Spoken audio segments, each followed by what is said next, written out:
అనగానే మనకి ముందుగా నిండు చంద్రుడు గుర్తుకు వస్తాడు.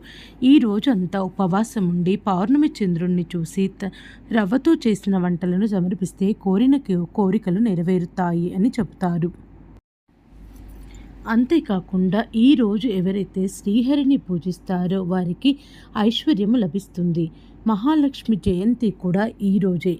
అమ్మవారికి ఇష్టమైనవన్నీ సమర్పించాలి. పూలు, పండ్లు, పెరుగన్నము, ఆవు నెయ్యితో దీపారాధన చేయాలి. అంతేకాకుండా ఈరోజైతే ఎవరైతే విష్ణు సహస్రనామాలు చదువుతారో వారు కోరుకున్న కోరికలు నెరవేరుతాయి.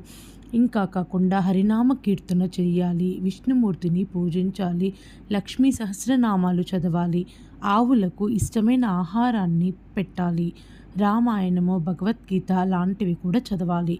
ఓం నమో భగవతే వాసుదేవాయ. Thank you for watching the video.